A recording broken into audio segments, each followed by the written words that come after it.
Depuis les hauteurs, on peut voir la ville détruite avec un cratère géant sur le sol. Un jeune homme a le visage sale de sang, tient un garçon par le cou sur le point de lancer un coup de poing. Le garçon aux cheveux blancs rit et dit qu'il savait. Il regarde sur le côté et dit que le protagoniste est différent de ces inutiles regardant le sol. Il y a des corps qui semblent avoir été massacrés dans une bataille féroce. Le protagoniste, avec des larmes qui coulent et de la haine dans les yeux, lui dit de se taire. Puis le garçon, avec un sourire sadique, dit au protagoniste de le tuer parce que maintenant, il est le seul à pouvoir le faire. Mais il refuse et dit qu'il ne sera pas celui qui le tuera. Ensuite, il attrape le garçon par le col et le regardant dans les yeux, il dit qu'il a promis à son équipe qu'il le mettrait en prison pour que justice soit faite sous la pluie. Il dit que le garçon sera puni par la loi. Mais dans son esprit, le protagoniste dit qu'il regrette toujours de ne pas l'avoir tué. Quelque temps plus tard à la télévision, une photo du garçon aux cheveux blancs apparaît avec le titre que quelqu'un du pire méchant de l'histoire a été capturé, mais il y en avait beaucoup morts au combat.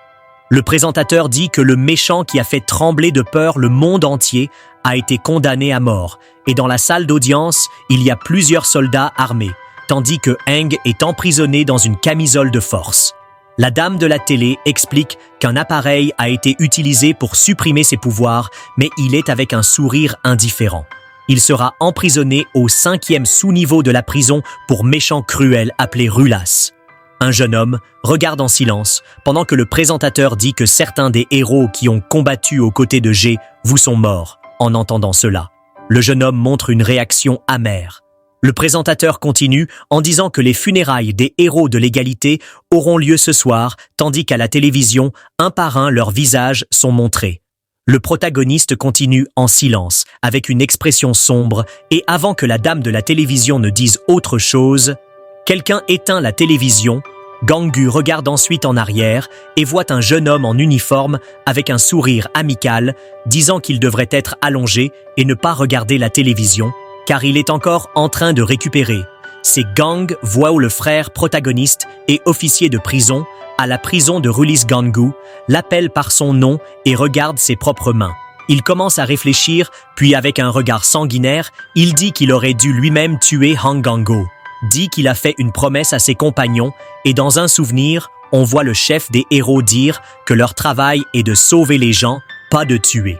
Elle continue de parler au reste du groupe qu'ils ne devraient pas tuer, même si c'est un méchant terrible, car même les criminels ont le droit d'être jugés, car ce sont aussi des personnes genues. Commente que ça a l'air cool, mais demande ce qu'il ferait si les héros étaient tués, puis le capitaine lui demande de promettre qu'il ne tuera personne, quoi qu'il arrive.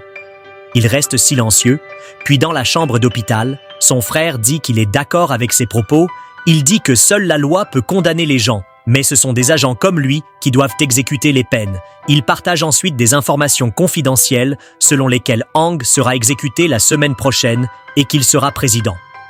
Il assure que Ganu a fait son travail de héros, mais maintenant, il doit laisser le reste aux agents de la prison. Puis il se lève de sa chaise et appelle le protagoniste pour dire au revoir à ses compagnons allant aux funérailles. Plusieurs bouquets et lettres de remerciements ont été déposés sur les tombes du héros, alors qu'il y avait aussi protestation en faveur de l'exécution du méchant devant l'autel du héros plein de fleurs Gangu. Et son frère ont des regards tristes. Ils laissent une fleur, puis une semaine s'est écoulée, et le jour de l'exécution. Il s'est échappé de sa structure de transport, puis un autre enterrement. Mais cette fois, pour le frère de Jiyu, il pleure et se demande pourquoi le criminel qui aurait dû être puni a survécu, tandis que son frère qui a fini par être tué, puis assis par terre à côté de l'autel. Quelqu'un appelle son nom. Une femme en uniforme accompagnée de 2 autres gardes dit que cela fait longtemps qu'elle ne l'a pas vu. C'est le directeur de la prison qui veut parler au protagoniste. Gangu ne répond pas et le regarde. Juste, elle lui tend une tablette avec la vidéo, puis il demande ce que c'est. Elle dit que c'est la vidéo d'aujourd'hui, montrant ce qui s'est passé lors de l'exécution de Aang dans la vidéo. Plusieurs agents transportent le méchant sur un chariot de fret. Aang appelle l'agent à côté de lui. Puis, il dit qu'il ressemble à Gangu et demande s'il est son frère, ce qui surprend Gangu. Le méchant se demande s'il est un agent, car il n'a aucun pouvoir, et demande lequel des 2 frères est le plus âgé. Mais Gangu ne répond pas un mot. Wang parle ensuite à nouveau et demande au frère protagoniste ce qu'il ressent à l'idée de tuer quelqu'un. Gango est incrédule à la question, et le méchant dit qu'il est un gardien de prison et un bourreau. Il parie que Gango a déjà tué des gens et demande quel est le sentiment. Le frère protagoniste reste silencieux, mais Wong dit qu'il pense que c'est très facile. Gango est à nouveau choqué par ce que dit le méchant en disant Wong, avec un sourire sadique, dit qu'il suffit d'un léger contact et ils éclatent comme une bulle de savon. Le frère protagoniste se met en colère, puis il dit qu'il se bat contre un horrible sentiment de culpabilité, même quand il a besoin d'exécuter l'écume. Là, il commence à avoir des cauchemars, après des cauchemars dans ses rêves, les condamnés apparaissent et ils disent que Gango est un meurtrier comme eux. Les prisonniers reviennent toujours le tourmenter dans ses rêves. Wong dit que malgré cela, il travaille toujours au pénitencier. Puis Gango dit qu'il fait juste son travail d'agent pénitentiaire parce que quelqu'un doit le faire après cela. Déjà dans la salle d'exécution, le méchant est correctement placé sur la chaise d'exécution. Gango demande au prisonnier s'il a des derniers mots. Wong, avec un sourire effrayant, demande à nouveau qui est le plus âgé entre lui et son frère, mais Gango l'ignore et commence l'exécution. Puis, le compte à rebours commence à partir de 321. Et juste au moment où le bouton est appuyé, tout devient noir dans la vidéo. Gangu ne comprend pas, le réalisateur explique qu'au moment même de l'exécution, l'énergie de Rulis est tombée à cause d'une impulsion électromagnétique non identifiée.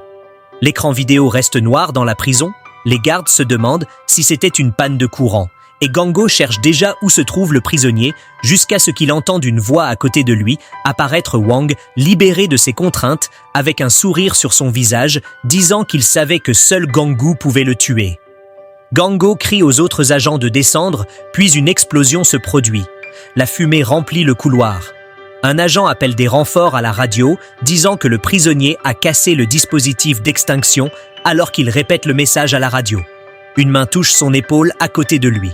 Wang sourit, et avant que l'agent ne puisse dire quoi que ce soit, son visage commence à gonfler.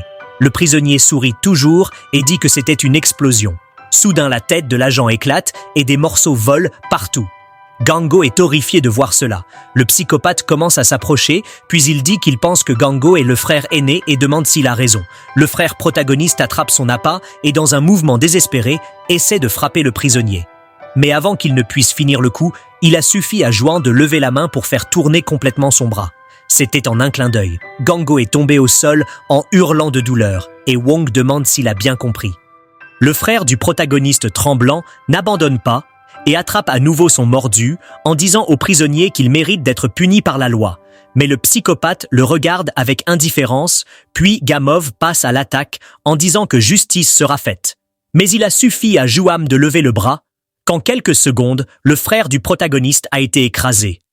Le sang a volé partout sur le gramme, est une boule de viande qui jusque-là était Gango. La seule chose restée intacte était son chapeau. Puis Wang dit qu'il devra demander au protagoniste s'il a bien compris après avoir fini de regarder la vidéo. Gangu est avec un regard de colère. Sion commence à expliquer les attaques non identifiées, a fini par libérer tous les prisonniers à quatre pattes sans leur dispositif de suppression. La bonne nouvelle est qu'ils ont réussi à les empêcher de s'échapper de la prison, mais de nombreux officiers ont fini par être piégés avec eux. Gangu, avec du sang dans les yeux, demande qui a lancé l'attaque, mais Qin dit qu'ils enquêtent toujours. Puis elle s'excuse d'avoir demandé quelque chose comme ça aux funérailles du frère du héros et demande si vous pouvez réprimer la rébellion dans la prison d'Ulus sans hésitation.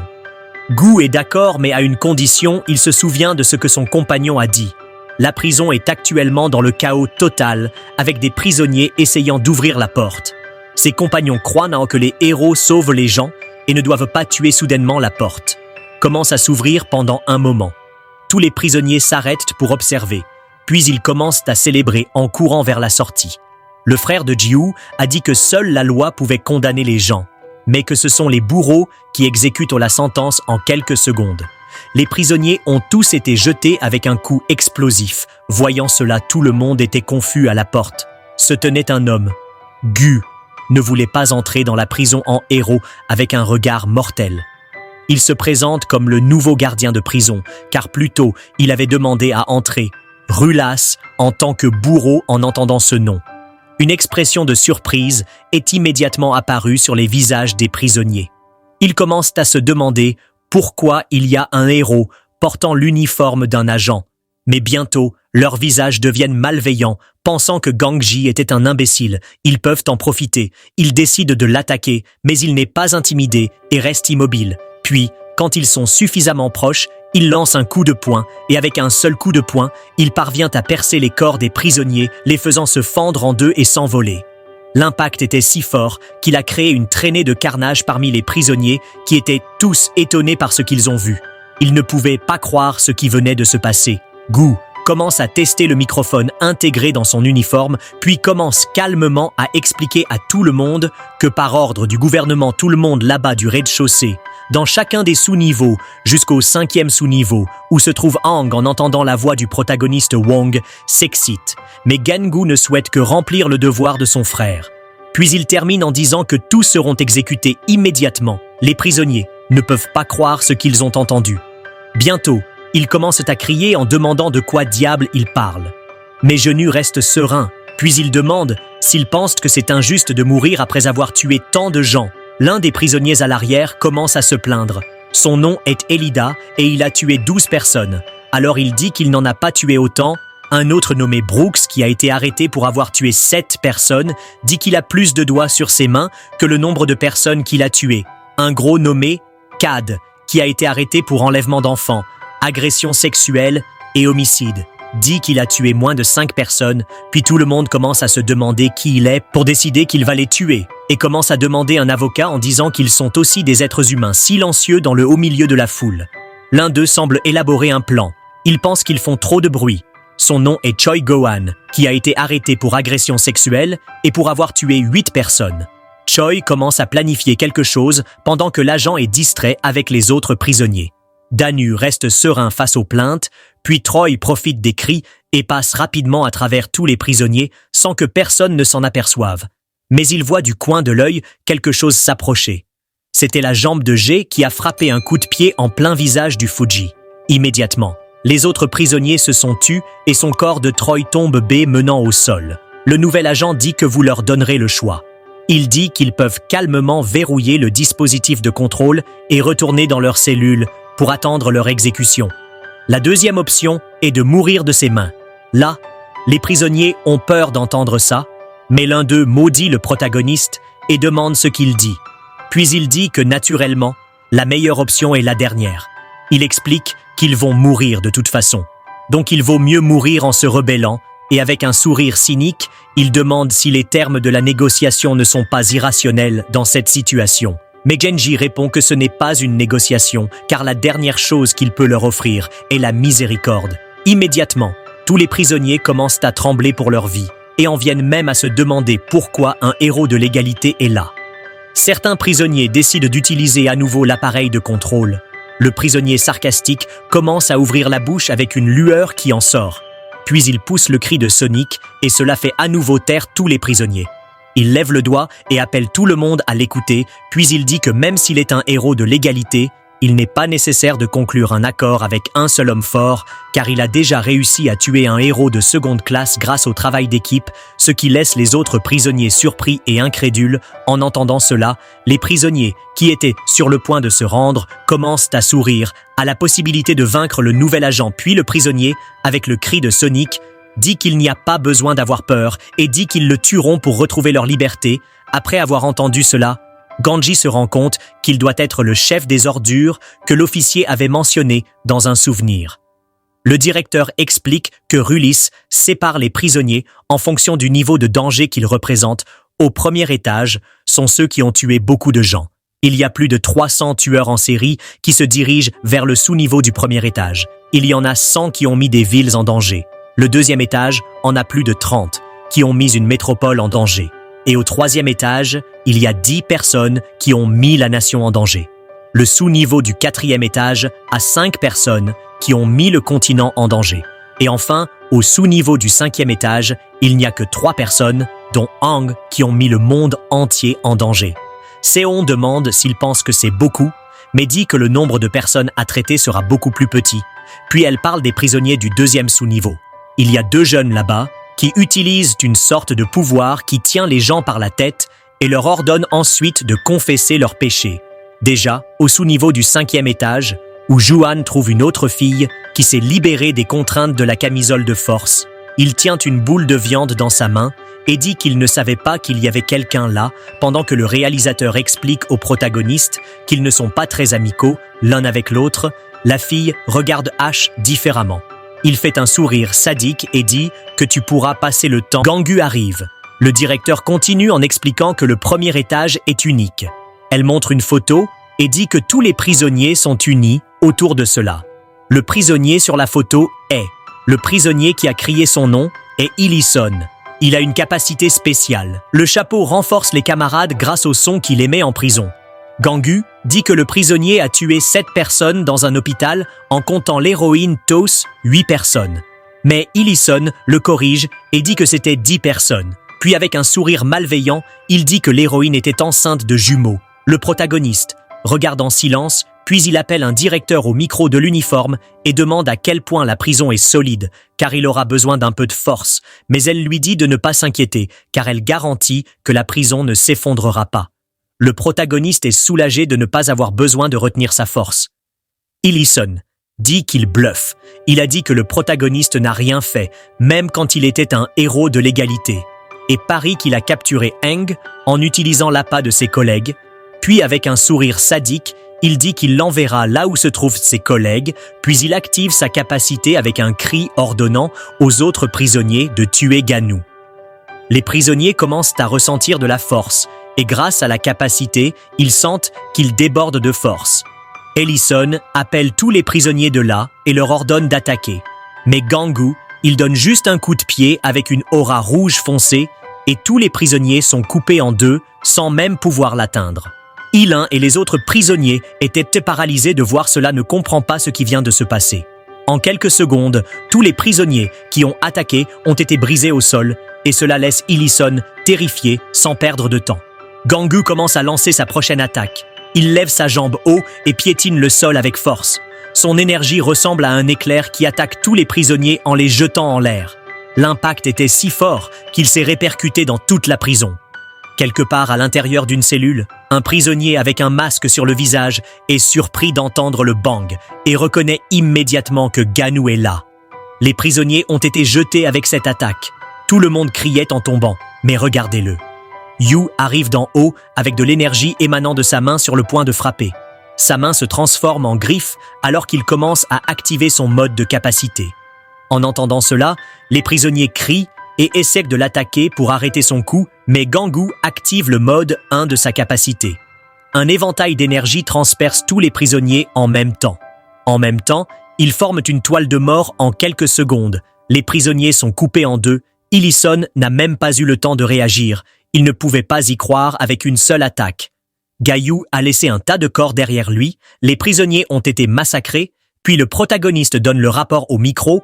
Tous les prisonniers du premier étage ont été exécutés, il va donc procéder à l'isolement. Gu se demande combien de personnes ont été tuées. Il ne sait plus s'ils étaient des dizaines ou des centaines dans un couloir. Il trouve 2 autres prisonniers et leur ordonne de choisir. Soit ils mettent le dispositif de suppression, soit ils seront tués sur place. Le prisonnier fort est outré par cela et va alors l'attaquer. Mais il n'a fallu qu'un coup de pied pour faire exploser la tête du prisonnier, tandis que Gangu, indifférent, se souvient que C1 a dit qu'il y avait environ 300 prisonniers au premier étage. L'autre homme est effrayé de voir la façon dont l'autre prisonnier a été tué et dit immédiatement qu'il mettra l'appareil. Gangu lui dit de ramasser l'appareil.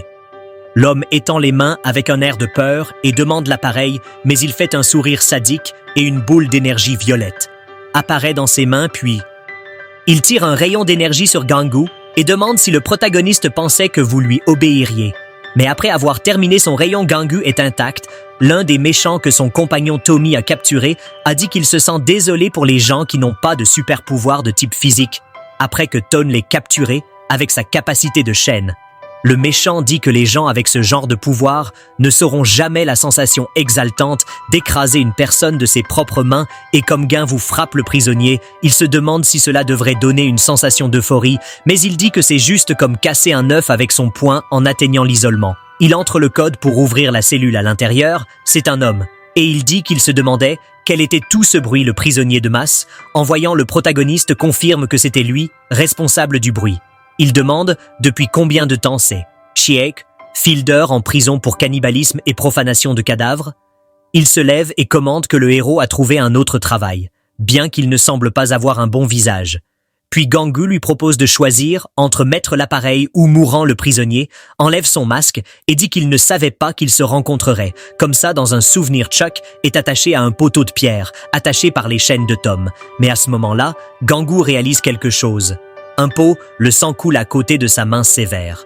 Chic demande si cela a l'air savoureux et avec un sourire maladif, il dit qu'ils ont été tués et cuisinés récemment. Donc ce serait délicieux en entendant cela. Gju dit que le méchant ne lui laisse pas le choix. Il active déjà son pouvoir, ses compagnons ont l'air inquiets et Gangu dit qu'il devra tuer le méchant. Mais quelqu'un crie son nom. Le capitaine des héros avec un regard triste. Elle dit « Non Gangu » s'éloigna agacé. Elle commente qu'il semblait très mal à l'aise lorsque les héros ont décidé de le maîtriser, au lieu de tuer dans la cellule.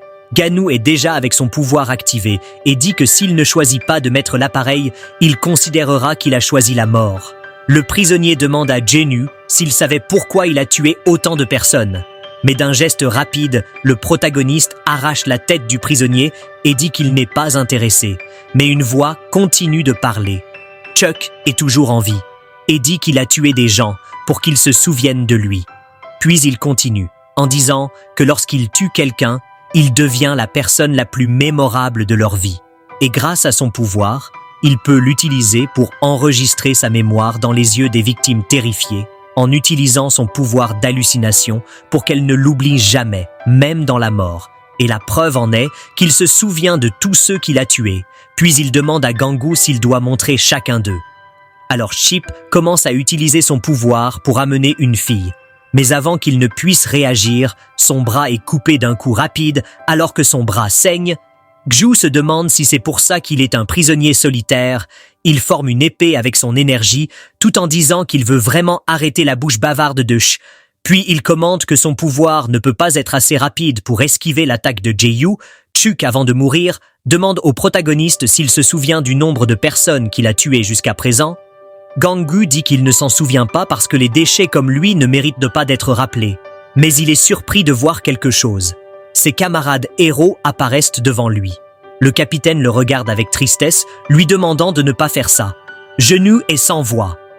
Ses compagnons l'appellent par son nom et Chuk, nerveux et avec un sourire sadique, dit « Peut-être que le protagoniste s'en souviendra, mais tandis que les compagnons de G l'appellent par son nom, il n'hésite pas et le seul coup coupe toutes les hallucinations qui se dissipent immédiatement. Gangu, avec un regard féroce, demande si les tours bon marché sont terminés. Sheikh, voyant cela, est sans voix, puis il dit qu'il ne peut pas croire que Gju ait coupé ses collègues sans hésitation. Le protagoniste s'approche en expliquant que ses compagnons étaient déjà morts, faisant que l'homme le regarde avec peur, alors que Gangu le coupe en deux d'un seul coup, en disant qu'ils sont tous des illusions à la fin, puis il dit qu'il n'est plus un héros, mais le gardien de prison Chekfarlane répond qu'il n'est pas un simple gardien de prison. Et dans ses derniers souffles, il dit que Gangu n'est rien de plus qu'un monstre pas très différent de Hang. En entendant cela, Gangu a l'air surpris. Au 5e sous-niveau, Wang tient toujours la boulette de viande dans sa main. Il dit qu'il n'y a même pas eu un seul acte de résistance de la part de la fille allongée sur le sol. Elle reste silencieuse. Wang veut savoir quand Gu descendra là-bas, et il se demande si peut-être il devrait monter dehors. Il fait déjà nuit du haut d'une montagne. 3 personnes regardent ce qui se passe dans la prison. Un homme appelle la femme Sinkanim et demande quand elle veut qu'il commence à intervenir. Mais elle regarde les caméras de sécurité de la prison sur une tablette jusqu'à ce que Gu apparaisse en le voyant.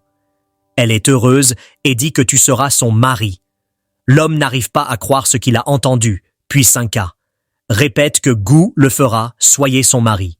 L'homme nommé Canis dit que Madame Sea a déjà gagné et Hang est son mari.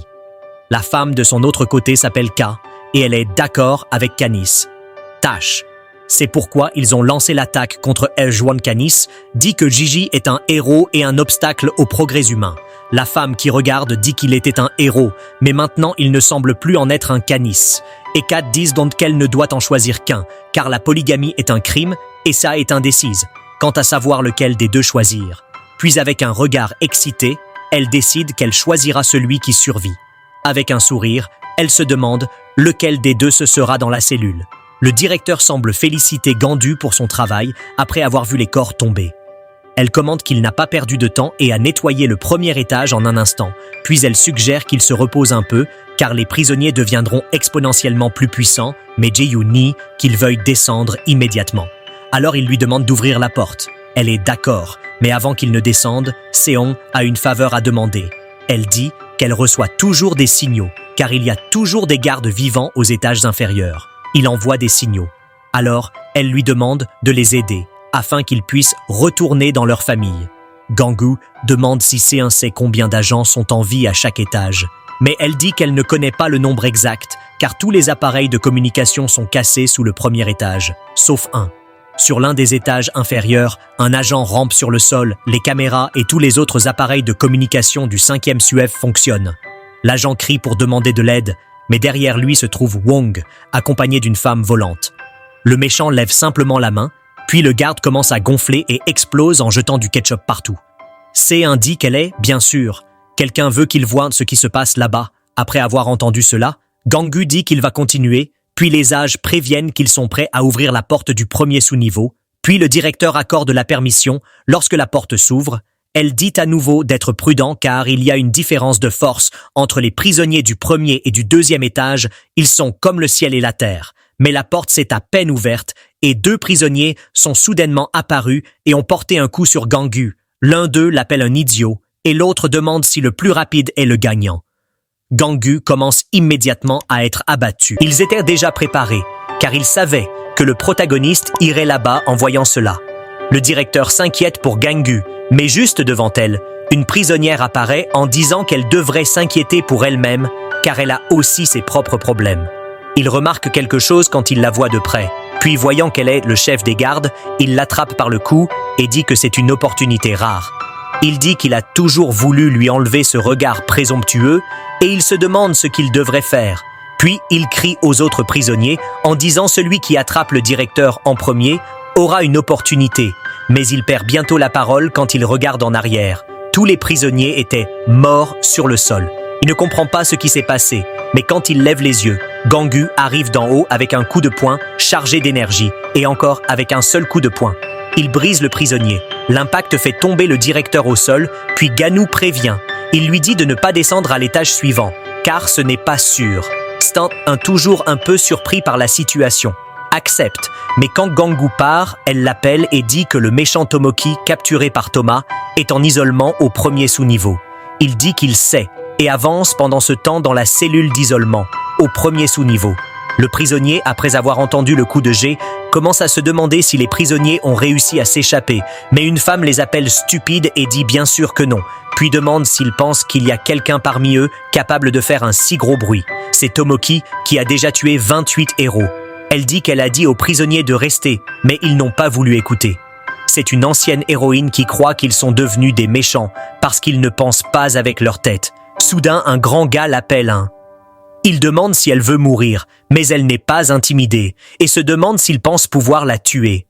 Tomoki dit que tout le monde est en prison pour avoir tué des citoyens et demande s'ils ont déjà tué quelqu'un avec des super-pouvoirs. Puis elle demande s'ils ont même combattu quelqu'un avec des super-pouvoirs, mais pense que non parce qu'ils ne seraient pas là s'ils avaient combattu le grand gars.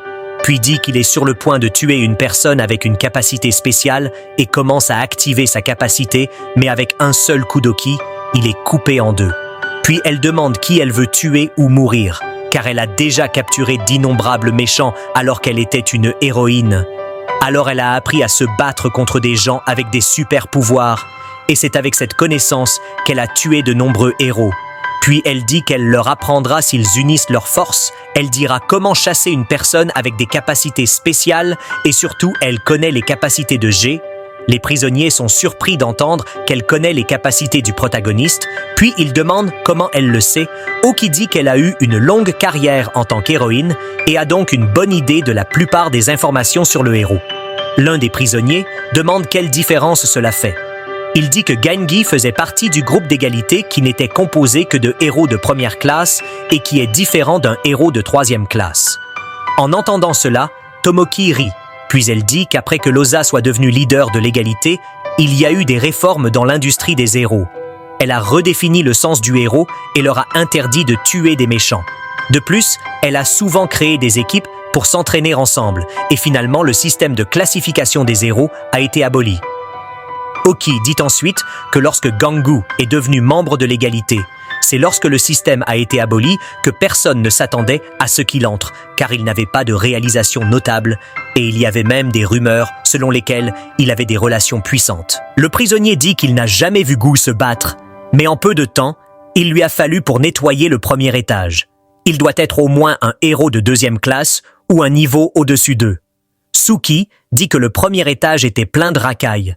Elle dit que même eux seraient capables d'éliminer facilement les prisonniers d'en haut à cet étage. Les prisonniers ont assassiné plus d'1 millier de personnes chacun, et celui qui a le plus de meurtres à son actif est celui qui parle à Tomoki. Puis, elle dit qu'elle ne dit pas que Gangu est faible, parce qu'il est certainement fort, mais elle sait quelle est sa faiblesse, et garantit donc qu'ils peuvent le chasser. Le discours lui demande si elle est sûre de sa faiblesse. Elle demande ensuite s'ils ont une autre option que celle-là. Ensuite, elle demande ce qu'ils vont faire parce que l'ennemi s'approche de là, les prisonniers décident de se joindre à son discours. Restent silencieux jusqu'à ce que Tomoki demande s'il ira. Aussi, ils décident de se joindre à deux et demandent quel sera le plan. Il y a des siècles, lorsque les super-pouvoirs sont apparus chez les humains. Les chercheurs les classent en 3 catégories principales. La capacité de transformer ou de renforcer le corps est connue sous le nom de type physique. La capacité de créer quelque chose à partir de rien est le type de super-pouvoir de création, et ceux qui ne sont pas inclus dans les autres catégories sont du type spécial en prison. Les prisonniers le regardent, et il y a Jiju, marchand, calmement, un Blu-ray, interconnect. Les prisonniers par les yeux, c'est la capacité de Tomoki, capable de permettre la communication par ondes cérébrales, ce qui leur permet également de voir ce que voient les autres prisonniers. Elle sait que le super-pouvoir de Ganu est de type physique, comme le sien.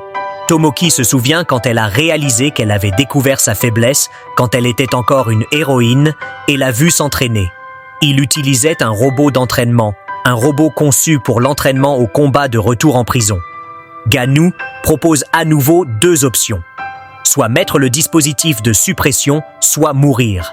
Mais un rayon violet commence à briller de l'intérieur d'une cellule, et un coup le touche comme à l'entraînement avec un robot. Oki a demandé aux les prisonniers utilisent les portes des cellules comme boucliers afin d'utiliser des capacités spéciales de création pour pouvoir attaquer à distance une séquence de coups de feu. Le discours dit que le protagoniste ne fait que prendre les coups, comme Tomoki l'avait dit. Elle savait qu'il y avait une raison pour que Gangu n'esquive pas les attaques. La raison est que cela ne valait pas la peine pour lui d'esquiver.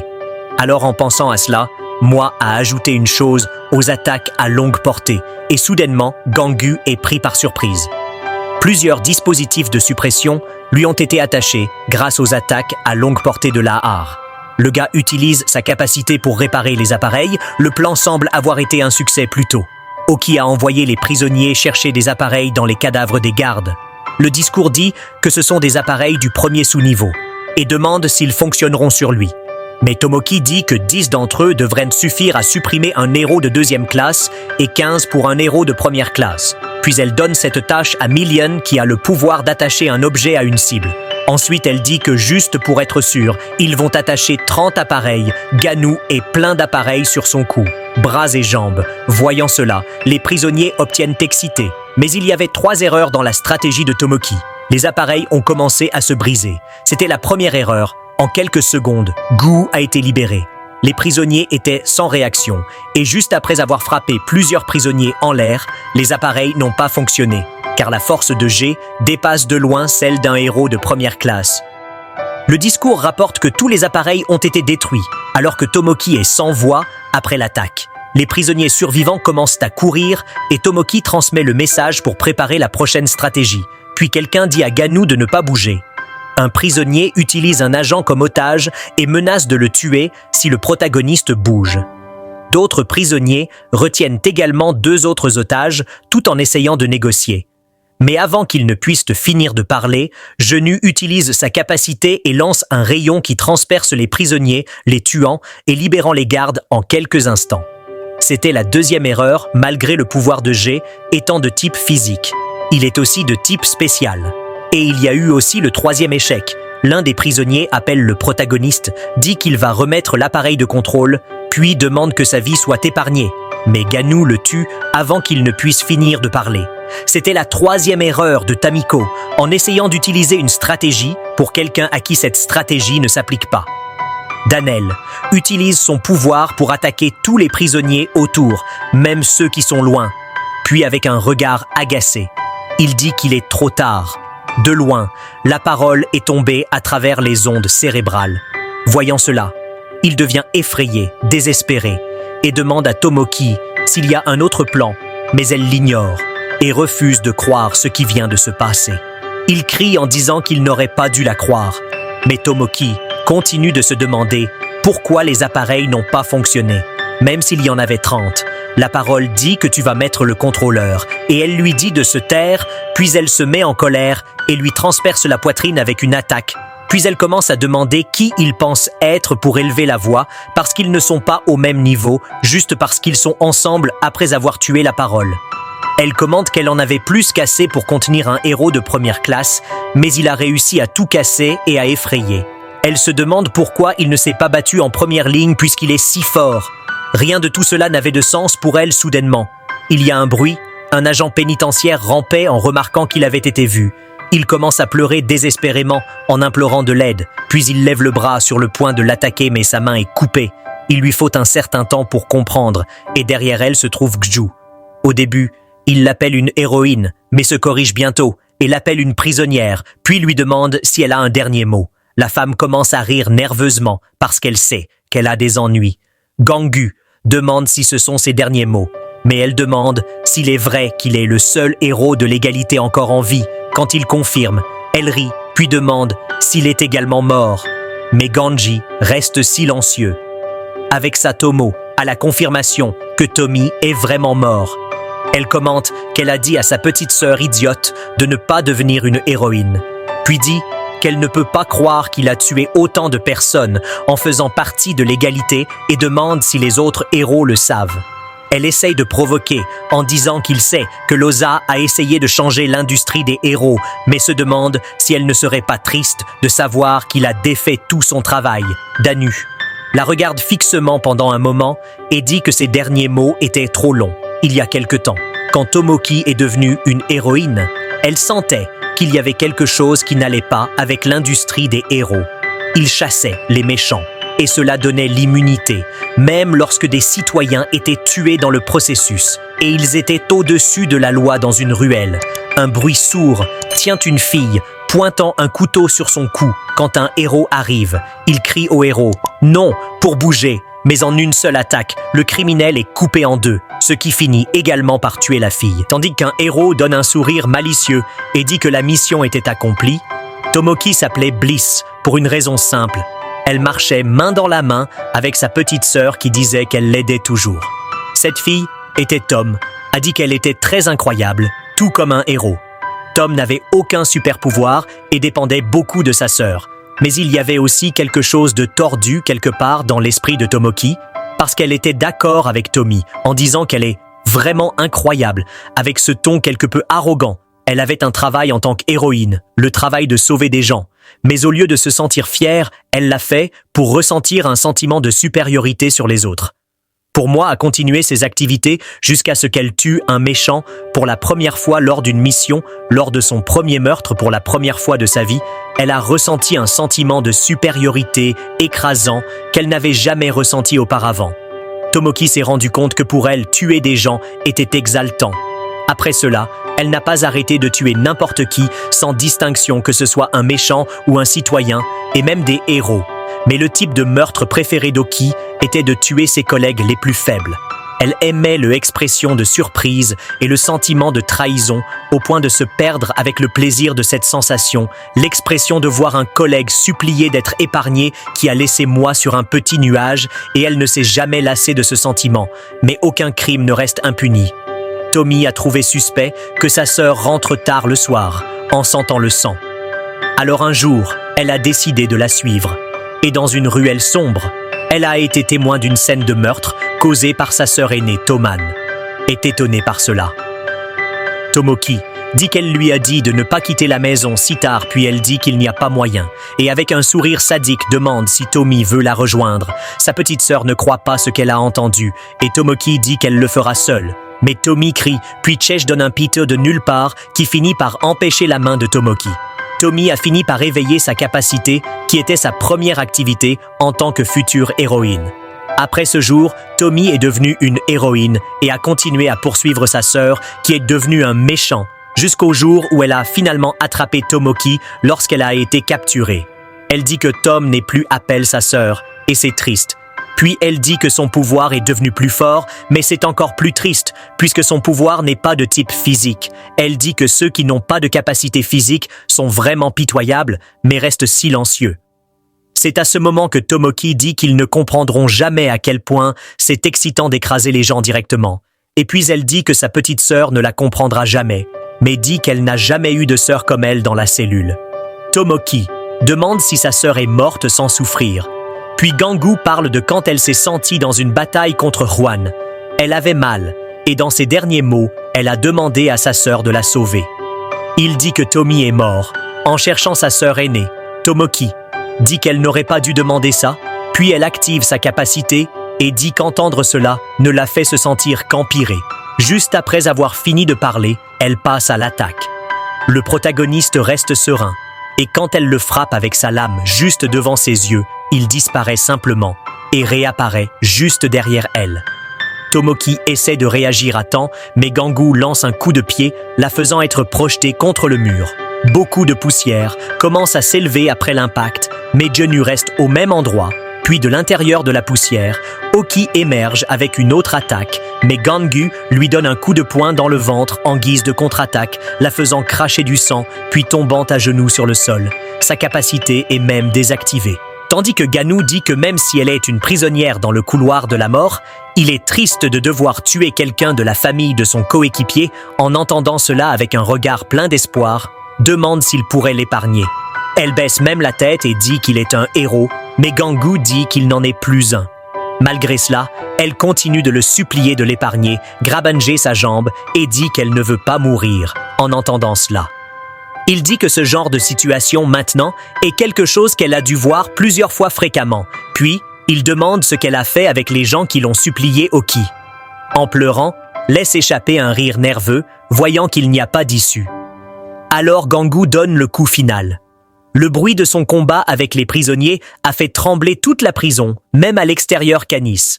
Et Kat ont entendu le bang, ce son a fait tomber quelqu'un amoureux et a provoqué la peur chez d'autres, tandis que pour certains, cela n'a fait qu'augmenter encore plus les attentes à l'intérieur.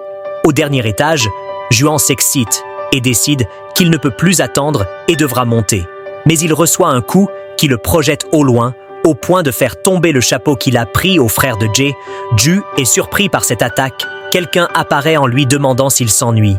Un vieil homme nommé Kingston demande si Zhuang veut que grand-père joue avec lui. Le garçon s'excite et l'appelle « grand-père effrayant ». Le vieil homme sourit en disant qu'il est juste un grand-père gentil et amical qui aime jouer avec les enfants dans le contrôle.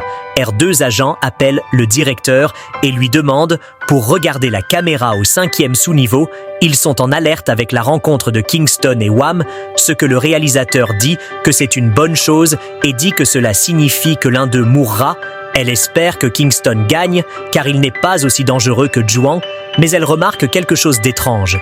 Puis elle se demande pourquoi le garçon garde cette femme en l'air. Le psychopathe demande si le vieil homme jouera avec lui, et Kingston dit qu'il le fera. Mais le garçon dit qu'il ne veut pas le vieil homme, dit que tu adorerais jouer avec lui.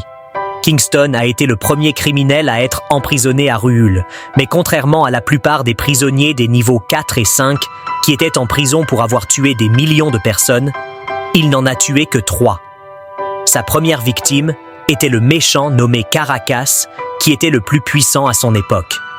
Les 2 autres victimes étaient Clark et Hilo, le héros le plus puissant de l'époque. Les rois apparaissent de nulle part et ont simplement tué les 3 personnes les plus puissantes du monde. Il se demandait si cela faisait de lui la personne la plus forte maintenant. Puis il a dit que c'était décevant et a ensuite laissé le gouvernement l'arrêter. C'était une menace pour le monde, mais se rendit après avoir tué 3 personnes et s'en tira, parce que le gouvernement et l'association des héros ne s'entendaient pas à l'époque.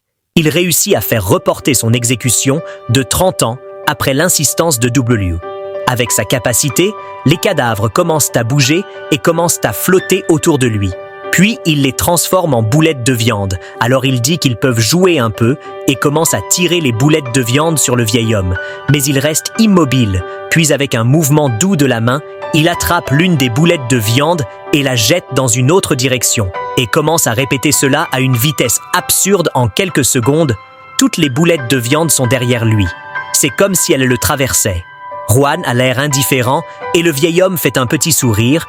Il dit qu'il pensait que le garçon avait utilisé Elekkinesis, mais s'est rendu compte que ce n'était pas le cas. Par la façon dont il a attaqué, il demande alors s'il a une autre attaque, mais Wong dit qu'il a changé d'avis. Kingston appelle le garçon arrogant et dit qu'il a vu beaucoup de gens comme lui qui pensent qu'ils sont le plus gros poisson de l'étang. Il plante son pied sur le sol et avec la poussée brise le sol en plusieurs morceaux. Le vieil homme dit qu'en agissant de cette façon, ils permettent à l'ego de prendre le dessus dans la salle de contrôle. Un agent dramatique a peur quand il sent le trimor et dit que le bâtiment s'effondre. Le directeur dit que ce bâtiment ne peut pas être détruit, même par le pouvoir des héros de première classe, car il y a 20 couches de murs spéciaux. Mais dans un sous-niveau, Kingston dit qu'il apprendra aux garçons les bonnes manières et disparaît de la vue avec un saut. Hang est intrigué, mais réalise soudainement que le vieil homme est sur le point de lui donner un coup de pied, volant au visage. Il s'approche à quelques centimètres, et encore une autre détonation se produit, avec l'impact du coup.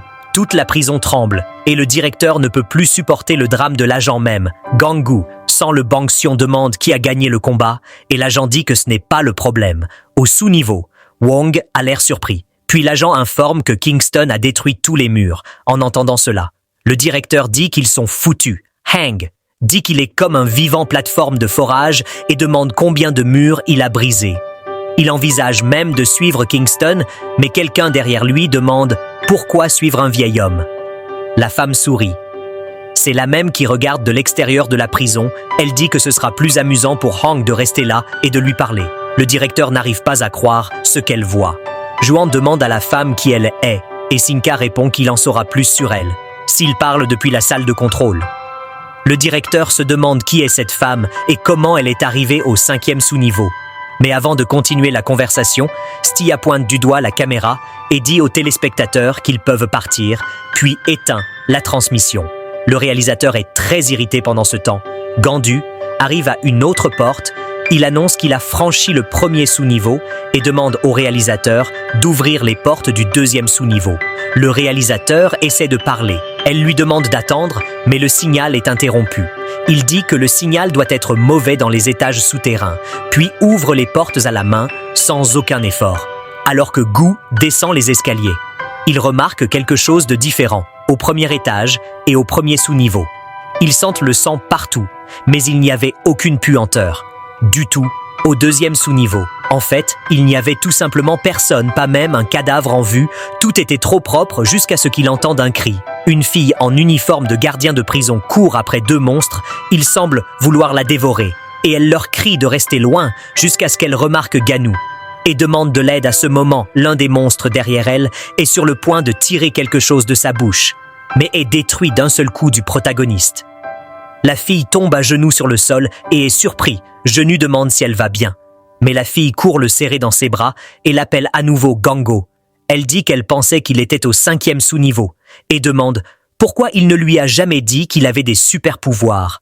Le protagoniste l'éloigne de lui qui explique qu'il n'est pas Gango, mais son frère. Celui-ci est surpris de voir que c'est le héros Ganou. Puis elle demande ce qu'il fait là. Dans un uniforme de garde, Geju dit qu'elle doit être la collègue de son frère. Mais ce n'est pas en sécurité là-bas. Mais elle le corrige et l'appelle beau-frère. Il est surpris, puis elle dit que c'est la première fois qu'ils se rencontrent. La fille se présente en disant qu'elle sera sa belle-sœur et dit qu'ils se ressemblent beaucoup. Ganou est sans voix pendant ce temps dans la solitude du 2e sous-niveau. Une voix appelle Mel. Une personne commente qu'il y a quelqu'un dehors, et l'une est d'accord, puis se demande combien de péchés l'étranger a commis dans sa vie. Mel dit alors que l'étranger a tué ses chiens, puis M répond qu'ils enverront l'étranger en enfer. La collègue de GMA dit qu'elle ne vu Jeju sur des photos, Elle commente que le protagoniste a l'air beaucoup plus beau en personne et se présente comme Hong Jae-Ganggu, dit que son frère a mentionné qu'il avait une petite amie mais n'a jamais parlé de se marier. Hong est un peu gênée et pointe son ventre et dit qu'elle est enceinte, laissant le protagoniste surpris. Elle dit que cela ne fait que quelques jours qu'ils l'ont découvert. Danelle prévoit de le dire au protagoniste après l'exécution de Hage Ganggu, demande si c'est vraiment vrai. Alors Hong confirme et demande s'il y a un problème. Il dit non. Qu'est-ce qui a l'air douloureux? Elle demande pourquoi il est là, en uniforme. Ganggu répond qu'il a été embauché comme agent spécial pour exécuter tous les prisonniers. De Roulas Hong est surpris et demande pourquoi il va procéder aux exécutions et réalisant qu'elle ne sait pas ce qui s'est passé, il commence à expliquer, après avoir entendu l'histoire. Hong est choqué. Gu dit qu'ils enquêtent toujours sur qui a mené l'attaque. Elle a posé des questions sur Gango, puisqu'il était au 5e sous-niveau pour l'exécution. Ganggu commence à parler, mais voyant le regard inquiet sur le visage de sa belle-sœur, il ne peut tout simplement pas. Alors il dit qu'il y a quelqu'un qui envoie des signaux du 5e Hong et soulagé d'entendre cela, puis le protagoniste dit qu'il l'emmènera aux étages supérieurs, mais elle dit qu'elle restera parce qu'elle peut l'aider à descendre. Puis il demande ce qui l'a amené à penser que Hong révèle qu'elle a la capacité de lire la mémoire d'une personne en la regardant. Mais bientôt, elle dit au protagoniste de ne pas s'inquiéter car elle n'a pas lu ses pensées. Elle explique qu'elle utilise sa capacité pour fournir une aide psychiatrique aux prisonniers pour savoir s'ils sont vraiment coupables ou non. Ganou demande comment ils peuvent l'aider. Puis elle dit que tout le 2e sous-niveau est sous le contrôle de moi et de Mal. 2 frères et sœurs, en isolement, qui ont des pouvoirs spéciaux de type création. Ils ont la capacité d'invoquer des créatures, et lorsqu'ils frappent le cœur de quelqu'un, ils transforment la victime en marionnette. Tous les prisonniers du 2e sous-niveau sont devenus leurs marionnettes, mais Ganggu dit qu'il connaît déjà cette information car ils étaient des disciples de Mango. Alors il dit qu'il n'a pas besoin d'informations à leur sujet, et lui dit de retourner, mais elle refuse à nouveau car certaines des marionnettes des frères et sœurs sont des agents pénitentiaires. Elle dit que le protagoniste le fera. Ne peut pas différencier les agents des prisonniers puisqu'ils sont tous devenus des marionnettes, mais elle peut utiliser les souvenirs pour les identifier. Yanggu ne voit aucun intérêt à les différencier car il pense qu'ils sont déjà morts pour avoir été transformés en poupées. Mais Hong dit qu'ils sont toujours en vie et reviendront à la normale une fois qu'ils seront libérés du pouvoir du frère. Le protagoniste dit qu'il n'y a aucun moyen que les frères puissent le faire, mais elle lui demande d'essayer. Elle est sûre qu'elle peut les convaincre. Ganggu s'inquiète pour sa sécurité et celle des bébés, mais cela n'a pas d'importance. Elle dit qu'avant d'être une future mère, elle est une gardienne de prison, avec le devoir de Ganggu finit par se souvenir de son frère. Après avoir réfléchi un peu, il accepte d'utiliser son pouvoir, provoquant l'entourage d'une énergie. Elle est surprise lorsque la capacité du protagoniste la soulève dans les airs. Une sphère se forme autour d'elle, puis Hong demande ce que c'est. Gu explique que son pouvoir la protégera de tout danger. De tout danger. Situation dangereuse, elle trouve cela étrange et espère que cela n'affectera pas son corps. Ils continuent leur route jusqu'à ce qu'ils rencontrent plusieurs créatures avec des halos. Hong dit que c'est mon pouvoir et rappelle au protagoniste que d'autres officiers ont été capturés. Il demande donc lesquels d'entre eux sont des agents. Elle se concentre et active sa capacité avec un regard. Identifie que les 2 derrière sont des agents, puis elle commence à parler de la façon dont Ganggu devrait agir, mais la sphère commence à s'assombrir jusqu'à ce qu'elle puisse voir à l'intérieur, au point que sa voix est même étouffée. Il existe un moyen plus simple. Il active son pouvoir et dit que l'officier sera épargné, puis utilise sa capacité pour les retenir. Pendant ce temps, l'une des créatures avance pour l'attaquer, mais il n'a fallu qu'un coup de poing pour l'achever. Genu dit que les prisonniers seront tués à cause de cela. C'est le moyen le plus simple de séparer les 2 groupes. Les créatures avancent pour attaquer en groupe, mais avec un coup de poing, elles sont arrêtées et avant qu'elles ne puissent réagir, Ganggu donne des coups de pied et avec sa capacité, transperce toutes les créatures, à la fois de loin. Quelqu'un le regarde à travers une boule de cristal. Ce sont les 2 frères et sœurs. Mel demande à son frère ce qu'il pense. Elle se demande s'il est plus fort que leur maître et s'il est plus fort que le leader de l'égalité. Moi reste silencieux. Mel le serre dans ses bras avec peur, mais son frère lui dit de ne pas s'inquiéter, car il ne sera pas facile pour G de le tuer. On crie de l'intérieur de ce sphare. Elle demande pourquoi le protagoniste l'a emprisonné de cette façon, puis il s'excuse de ne pas avoir fait son deuil au préalable quand elle demande ce qui s'est passé. Gang-gu répond que les gardiens de prison ont été mis en quarantaine pour l'instant et que tous les prisonniers ont été exécutés.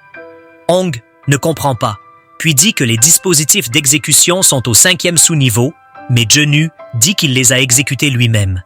Il demande s'il y a un problème avec ça, mais elle demande à qui a répondu que c'était la sienne. Hong demande si le directeur était d'accord et il confirme qu'elle l'a fait. Elle resta silencieuse un moment et avec tristesse dans les yeux, elle commença à dire quelque chose, mais ne put rien dire. Gju ne dit rien.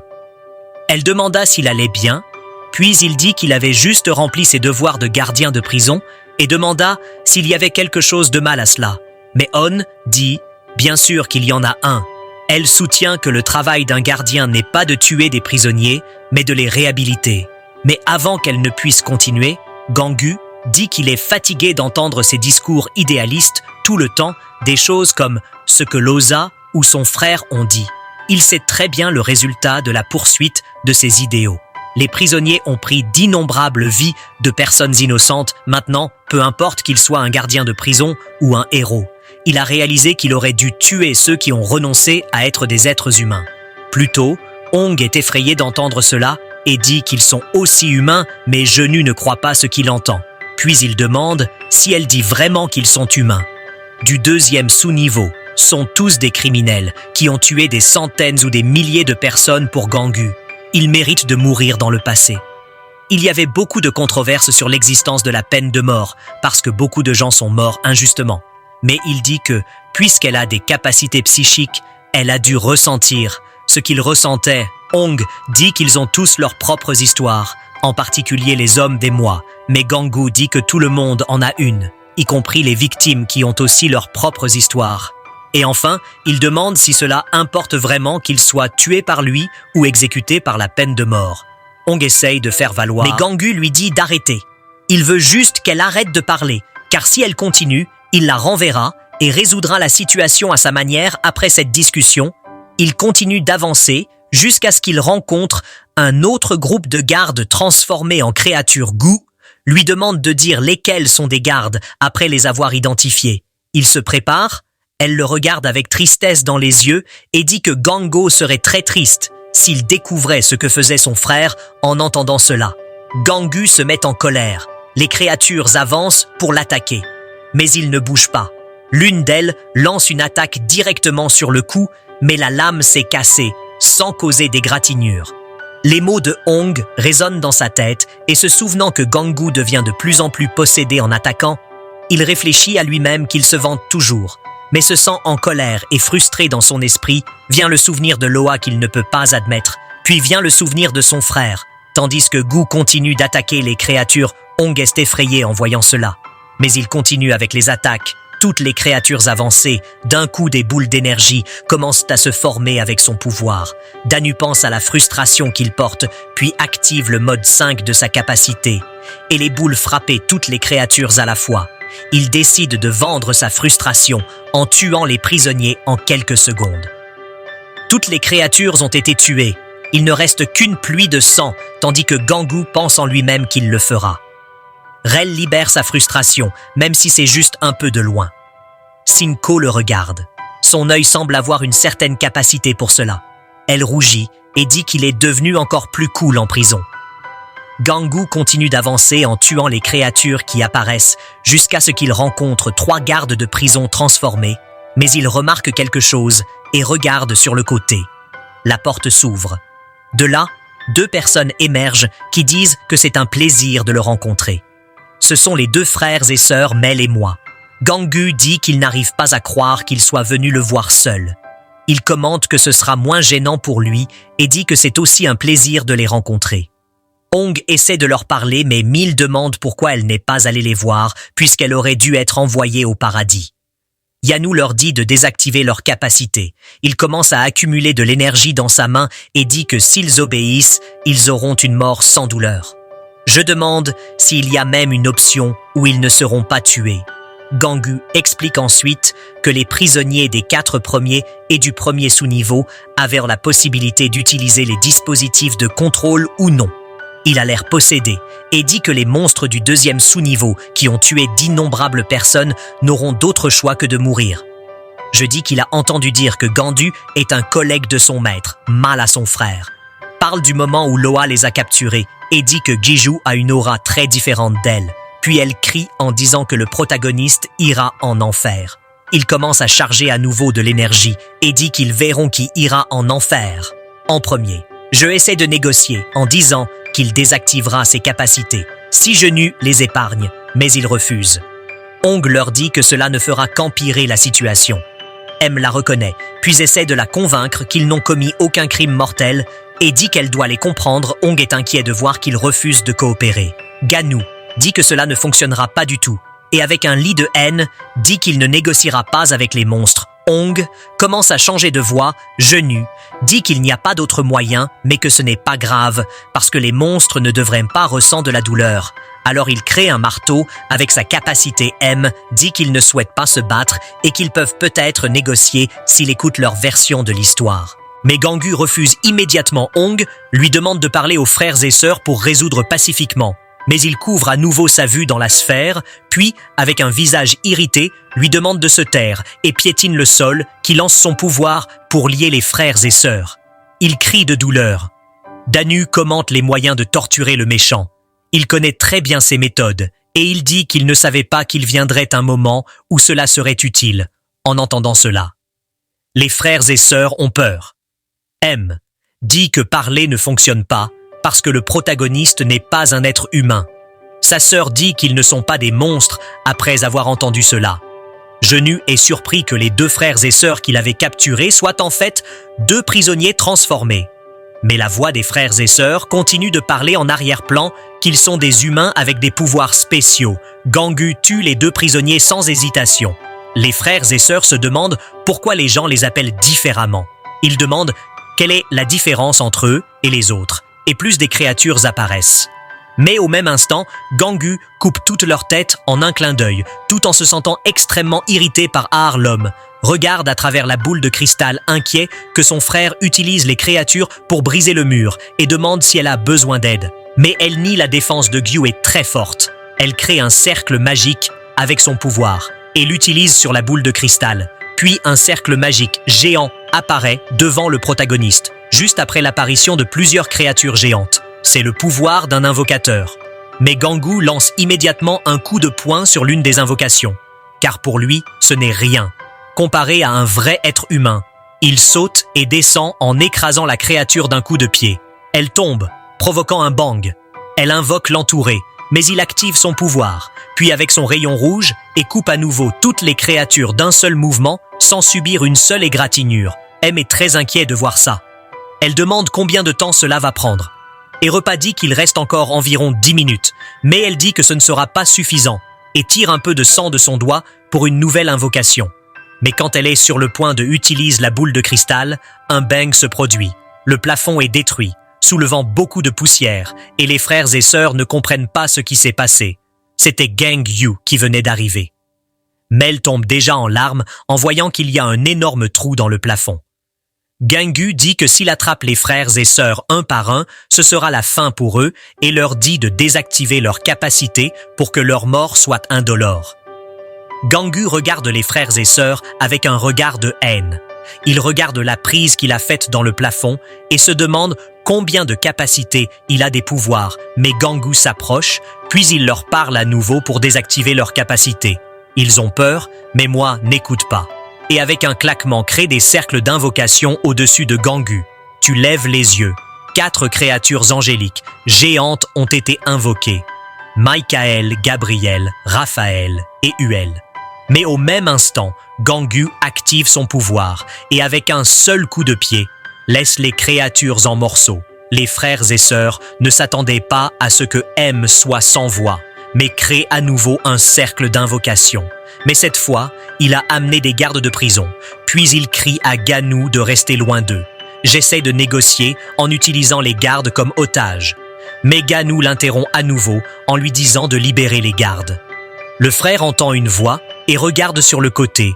Mel pleure, piégé par le pouvoir de G, le protagoniste. Dit alors que s'il ne libère pas les gardes, il rendra la mort de sa sœur très douloureuse. En disant cela, la fille commence à crier de douleur avec le pouvoir de G. Elle crie après son frère, alors qu'elle agonise de douleur et pleure de plus en plus après avoir vu cette scène. J'accepte de libérer le garde. Il demande seulement qu'en retour, il peut parler à Jeong. Mais Ganu lui dit à nouveau de désactiver sa capacité, tandis que la fille continue de crier de douleur. Il dit qu'il ne s'arrêtera que lorsque je désactiverai son pouvoir. Je reste avec sa sœur, après avoir libéré les gardes et les prisonniers. Tout le monde est sans comprendre ce qui s'est passé. Mais au même moment, je tue tous les prisonniers là-bas.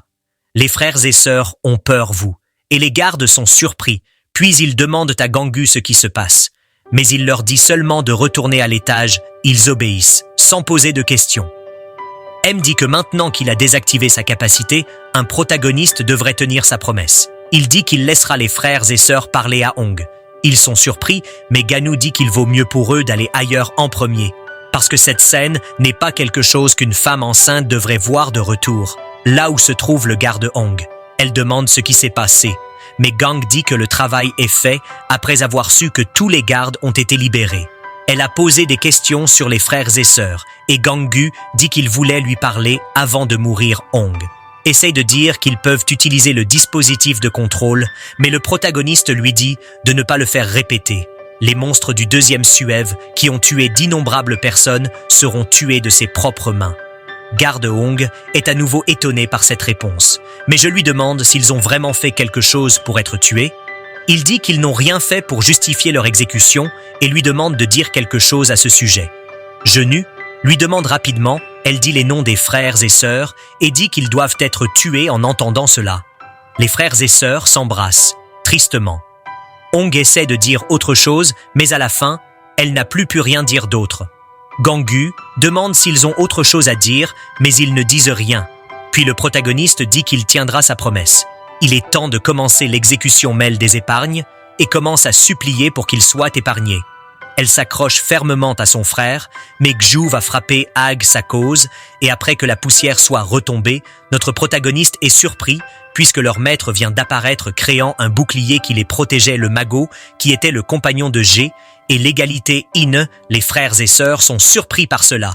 Et même G, vous ne vous attendiez pas à ce que Mago demande. Alors quoi ça se passe là-bas? Notre vidéo se termine ici. Si vous l'aimez, laissez votre like. On se voit la prochaine fois. Au revoir.